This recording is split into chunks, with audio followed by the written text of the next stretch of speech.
Hello everybody, thanks for joining me today. We are going to be talking about ownership.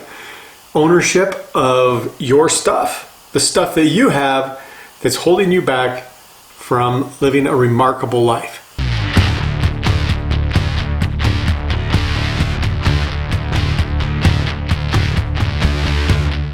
So we're going to be talking about ownership.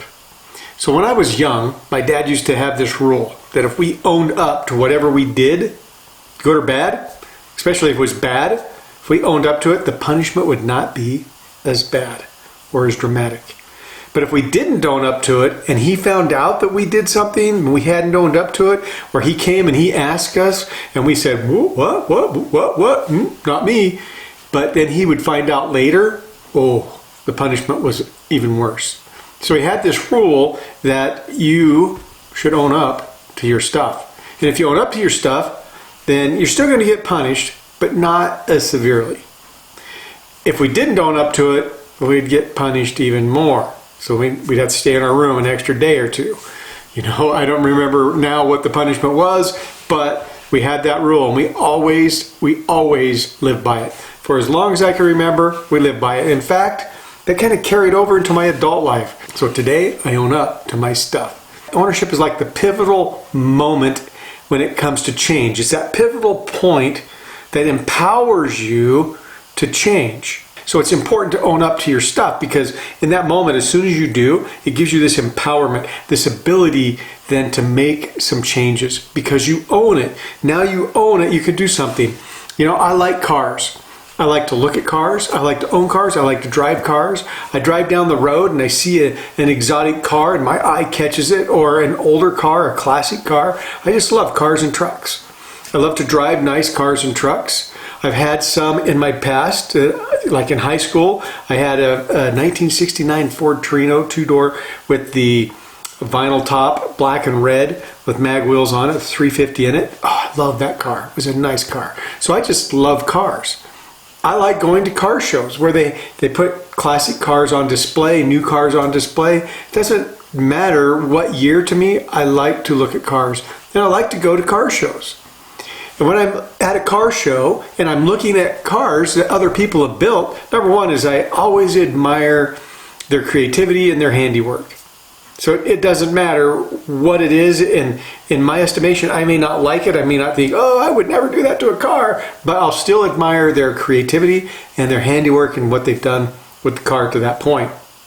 And I look at it, and some of the old classics, you can look at it, you say, wow, they did a lot of work on the motor, the suspension, transmission, the body, the interior, and it just looks phenomenal. You're just going like, whoa, wow, that is way cool. And as long as I don't own the car, I'm just looking. Right? I'm just looking, and I can imagine, I can talk to the owner and say, hey, what did you do to this car? Explain to me what's going on. And they'll explain to you all the details of the car, which is way cool. But as somebody who's just looking at it, somebody who's just viewing, I don't really take note or worry about what the changes are or what the changes that have to be made. I just look at it. I can appreciate it. Kind of like in our life. If it's not my life, I look at it. I'm a mentor and a life coach and a hypnotherapist, and when I help people, it's their life that they're dealing with. And I'm a tour guide. I help them along the way, but I don't do the work. I don't take inventory necessarily of exactly what they have to do. They do that because it's their life. Just like with this car, it was their car. They made the list. They did the work, and I'm just an observer looking in. And that's how we are with our life sometimes, is we're just an observer looking in. We're watching it, we look at it, but we really don't review it in order to make changes. We're just like observing. We can't really make any changes until we own it, until we own our life. And what do I mean by own our life? Until I take ownership and know that I'm the one that's responsible for my destiny. I'm the one that's responsible for me to have a remarkable life. And until I do that, I'm really not going to make any changes. I bought a 1968 Ford Mustang, kind of a lime green color. It was really pretty. And I knew the guy who had it, looked at it, and I knew that I would want to own the car. So he sold me the car. As soon as he sold me the car, I started looking at it really close. Oh, I need to change this. I need to do this. I could modify here. I can do that. And I would look at it, I made lists and I parked it in my garage and I bought parts and I started working on this car. I actually started doing it, but I didn't do that until I took ownership of the car. And it's the same with my life. At one point my life was a mess, a big, gigantic mess. But I didn't make any changes until I took ownership. Hey, I'm the one who caused the mess. I'm the one who created this, so I'm the one that's going to get me out of it. I set myself on a road of self-discovery. So I had to discover for myself some of the things that were holding me back from this incredible, remarkable life. And when I say incredible, remarkable life, it's not all tied to money. It's not all tied to having a home and a car and all these things. It's how I feel and how I live my life and the experiences that I have and that I enjoy every single minute. And I'm not living in some crazy place of anger or frustration or anxiety. I'm living this incredible life because I took some time to inventory where I was at. So one of the ways that you can discover where you're at is to start journaling. To get a journal. Hold on one second. Okay, is to journal. So I have my journal here. I use my journal. One of the keys that you can do in order to discover where you're at in your life and what's causing you problems is to use a journal. And this is what I use. And I still use mine today. There's stuff in here. You can't see it very well, but I still have stuff in here that I'm journaling on a regular basis. Now this, if you read this journal, you're gonna be like, what? This is like a weird journal. Of course, nobody reads this journal ever because it has negative stuff in here. It has positive stuff, but it has some negative stuff that nobody needs to handle but me. See, because it's my stuff. Because people can't handle other people's stuff, especially the negative. Now the positive, yeah, share it. People love positive. They can handle the positive, but not the negative. So this is not a journal you share. This is a journal where I write down something. If I have been frustrated, I'll write down, I am frustrated. I'll get in my journal. I'll open to a page in here and I'll get a pen and I'll write in my journal, I am frustrated. I am frustrated because. I am frustrated because. And then I write out why I'm frustrated. What's causing my frustration. And then underneath that, so I'm frustrated because, and then right underneath that, I'll write what emotion do I really want to have. So I'm feeling frustrated, and this is why, but now I'm going to search and say, is that the correct emotion? Should I be frustrated? Or should I just be peeved a little bit? Or should I be like, that's irritating, like a fly's bugging me? Or should I be happy or sad? Or should I be content and peaceful? Or should I be angry? I mean, I have to identify the emotion because it works like this. So this is how it works when we start to take ownership. Is you're going to start to realize you have thoughts going on.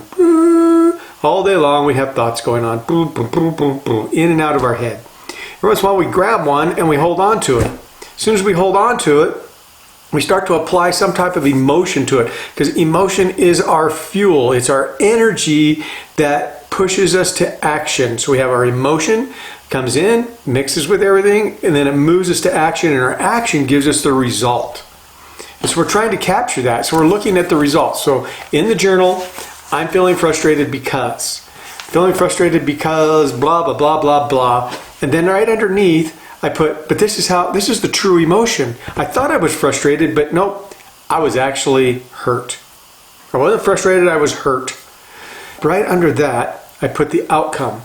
What outcome did I have from all this? I was feeling frustrated because this was the emotion, and what was the result that I received?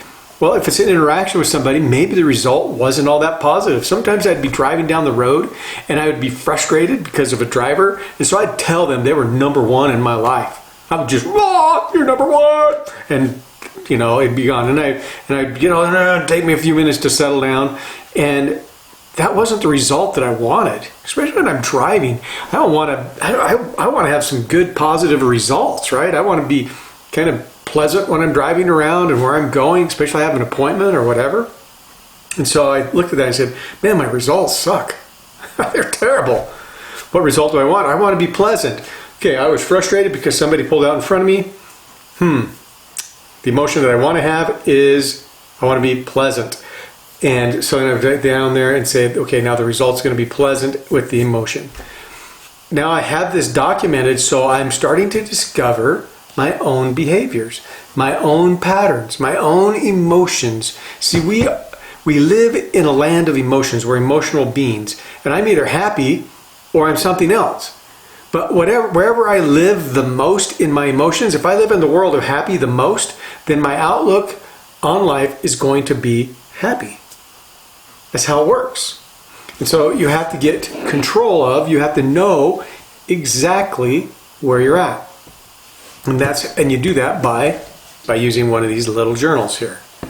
And that's how you use the journal. You become more and more aware of yourself, and then you can start to take ownership. You see, then you can start to say, yeah, I do live there. I'm living in the world of angry way too much. I'm kind of an angry person and kind of have this about me, and people are repelled by me. I only have a handful of friends that will hang out with me because I live in this world of anger. But if I just shift it and say, man, I'm going to live in the world of happy, then more people hang around me because I attract more people. Well, that's how it works. So I'm going to give you an example. I kind of gave you an example right now, but I have an example, and I want to share it with you so you know that you have to take ownership of your stuff. Oh, and by the way, let me tell you this. You can only take ownership of your stuff. You can't take ownership of somebody else's stuff. It just doesn't work. You don't have any control or any power to make changes for somebody else. And if you take on their stuff, it just really makes you miserable. It makes you frustrated. It makes you feel like, I just can't do this. Okay? So you can't take on anybody else's stuff, only yours. And here's the other thing, is when you start to take on your stuff, then you're empowered and you can make the change because you're empowered. Start looking at it and you can start finding ways to make the changes. I'm only showing you one way that helps you get empowered. Okay, so here's the example. In my life, there was a time when I spent like the majority of my time in anger. I was angry all the time. My life was a mess. Back in 2006, when I first started studying how to be a coach, a life coach, a mentor, a hypnotist, my life was a mess. And I started studying this because, well, I wanted to change everybody around me so that things would be fixed. It doesn't work that way. I started studying, found out I was the one that was the problem. I started doing things like this, and I started to discover and become aware that, man, I have some problems. And so I started to journal. And anger was one of my issues, and I wanted to get rid of anger. So I figured out that, sometimes if things weren't going my way, I would really be frustrated or I'd be kind of upset, but my go-to emotion was anger. And I wanted to change that. And so this is how I changed it. The very first step is identifying it. So I identified it. Second step is taking ownership. So I took ownership. And once I took ownership, then I was able to start to build a plan of how I could remove this from my life. So the plan started out that I would make it easy to be happy, easy to be happy and to see happiness in things around me. And I wasn't like goofy happy. I mean, I was like, oh, this isn't as bad as I thought it was. And so life is good. I started looking at life is good. I made it super easy. So I was driving down the road and, my car is running good. And I'd say, man, this is nice. My car is running good. Or I would bump into somebody, have a pleasant conversation. Say, oh, that was a pleasant conversation. That makes me happy. Everywhere I went, I looked for happy, easy ways to be happy. And I took anger and I looked at anger and I said, man, I'm going to make it super difficult to be angry. That I could only be angry if something like this were to happen. And one of these things that I did was, somebody would have to be physically killing my family, killing my kids, and just raising all kinds of mayhem. Then I'm going to get really angry and I'm going to stop them. Or maybe the planet's going to explode and I have like 10 minutes to wrap everything up or do whatever you're going to do if the whole planet's going to explode. That made it very difficult because nobody's really ever attacked my family. I'm older, and so I know they're pretty safe. And the planet, the last I heard, was not going to explode. I live in the Yellowstone area, so if it did explode, we'd be one of the first ones to go. No need to be angry. And, I can handle things differently. If somebody's trying to hurt me, I can handle it differently. So I don't really have to be all that angry. And so only if those things were to happen. So I started making it difficult to be angry, easy to be happy. And I practiced and practiced and practiced and practiced. And then I started to notice, hey, I'm happier. I'm smiling more. People around me are actually saying, hey, why are you so happy? I adopted the saying, hey, I'm simply fantastic. So I adopted these things into my life to make it easy to be happy. And it made a difference. And here I am today. I'm a much happier person. I'm a lot more pleasant to be with. Life is not like, I'm not running around with my hair on fire trying to I got to put my hair out. I'm not doing that kind of stuff. I'm much happier. In fact, now I say I live in the land of happy. And in my happy, there's a couple things that are in here. One is my emotional state is happy, joyful, pleasant, grateful. All those wonderful things that you want to feel is in my world of happy. And I make it easy to feel those things. Hard to feel anger, extreme frustration, heavy anxiety. Those are just like, man, the world's going to be ending. And that's the only reason, like the moon's going to crash into the earth. It's just like the sun is going to explode, and then I can do something about it. I just kept practicing and practicing and practicing until it became just the way that I am. And I learned that emotions fuel my actions. My actions give me my results. So I have a thought, I attach an emotion, I get my action going, and I get the result. I wanted a better result. I wanted to change the results, change the fuel that's driving it. Make your fuel happy. It gives you better actions, and you get better results, and you enjoy it when you're finished. So that's what I did, and I just applied it over and over and over again in different areas of my life. This is the first step. There's other things that you can do that will absolutely help you live that remarkable life. But this is a good start. So it's a good start. So start taking ownership. If you've watched a couple of my other videos, my previous 2 videos, you'll know that awareness, becoming self-aware, is key. You have to know. You have to know where you're at. You have to know what's causing the problems. You have to know what behaviors are causing you the issues. But after you do that, you have to take ownership. And this ownership step is pretty key, because now, once you have ownership, you are empowered to make the change. So, you have the power to make the change, so go do it. Start living the remarkable life. Build your plan. Get your journal going and build that remarkable life. So, if you like this video, click subscribe down below. Boom, hit the bell so you get notifications, and make sure you share this with your friends. Until next time, you have an awesome, remarkable life.